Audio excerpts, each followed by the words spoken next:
Russia promises to scale down operations near Kyiv and North Ukraine.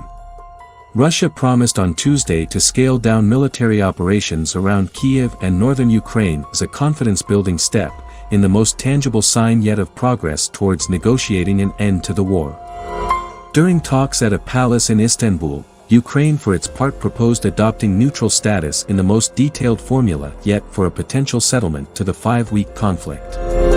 Moscow's February 24 invasion has been halted on most fronts by strong resistance, with Ukrainians recapturing territory even as civilians are trapped in besieged cities.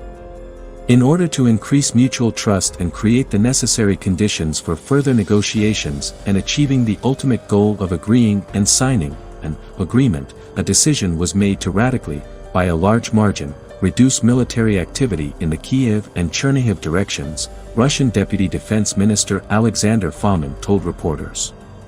He made no mention of other areas that have seen heavy fighting, including around Mariupol in the southeast, Sumy and Kharkiv in the east and Kherson and Mykolaiv in the south. Some analysts noted that Russia's promise to reduce fighting mostly covered areas where it has been losing ground. Will drastically reduce military operations around Kyiv equals "we're getting our ass kicked," transition to a hasty defense, tweeted Mark Hertling, a retired U.S. Lieutenant General and former commander of U.S. forces in Europe. Peace in sight. Ukrainian negotiators said that under their proposals, Kyiv would agree not to join alliances or host bases of foreign troops, but would have security guaranteed in terms similar to Article 5, the Collective Defense Clause of the Transatlantic NATO Military Alliance. They named Israel and NATO members Canada, Poland and Turkey as countries that may give such guarantees. Russia, the United States, Britain, Germany and Italy could also be involved.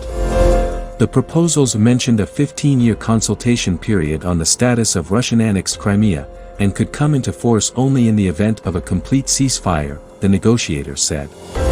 The fate of the southeastern Donbass region, which Russia demands Ukraine cede to separatists, would be discussed by the Ukrainian and Russian leaders, they added. Any peace deal would require a referendum in Ukraine. The Russian delegation said it would study and present the proposals to President Vladimir Putin. The Ukrainian negotiators called for a meeting between Putin and President Volodymyr Zelensky, with top Russian negotiator Vladimir Medinsky saying that could take place when foreign ministers were prepared to initial an agreement. If we manage to consolidate these key provisions, then Ukraine will be in a position to actually fix its current status as a non-bloc and non-nuclear state in the form of permanent neutrality, Ukrainian negotiator Oleksandr Chaly said. We will not host foreign military bases on our territory, as well as deploy military contingents on our territory, and we will not enter into military political alliances, he said. Military exercises would take place with the consent of the guarantor countries. Scavenging in ruins. More than a month into the biggest attack on a European nation since World War II, more than 3.9 million people have fled abroad, thousands have been killed and injured, and Russia's economy has been pummeled by sanctions. In Mariupol, besieged by Russian forces, nearly 5,000 people have been killed, according to figures from the mayor which cannot be verified.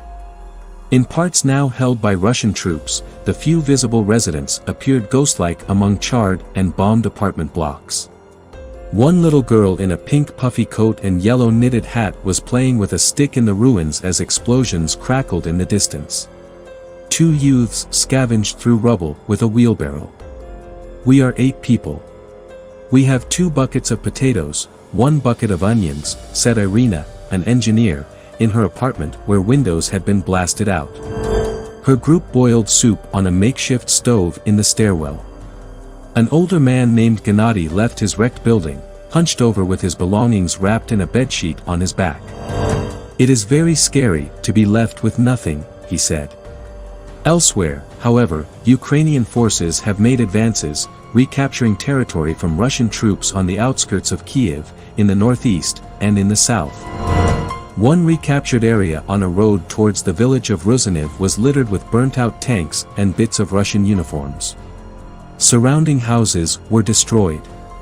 A Ukrainian in uniform was digging a pit to bury charred remains of a Russian soldier. In the southern city of Mykolaiv, a missile blasted a hole through the main administrative building. Authorities said at least 7 people were killed and 20 injured, including 18 pulled from the rubble.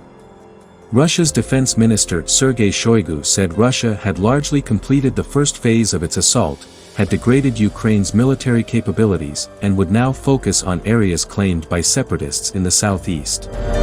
Moscow made a similar declaration late last week, interpreted in the West as a sign it was giving up on initial aims of toppling the Kyiv government.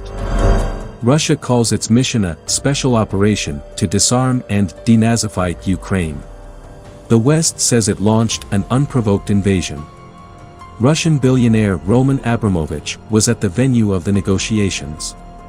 The Kremlin said he was there as a go-between but not part of Russia's delegation. Russia, the United States and Ukraine have all played down media reports that he may have been poisoned while on an earlier peace mission.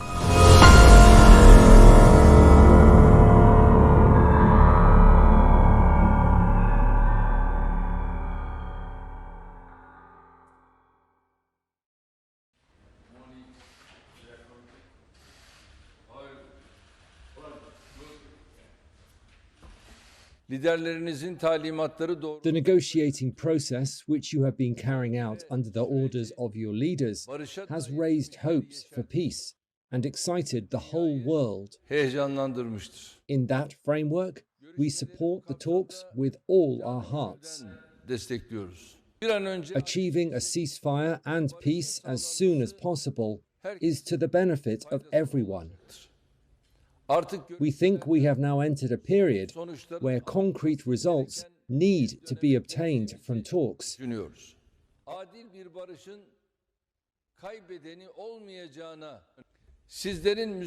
The progress you will make in negotiations will also make the next level, a meeting between leaders, possible. We are also ready to host such a meeting.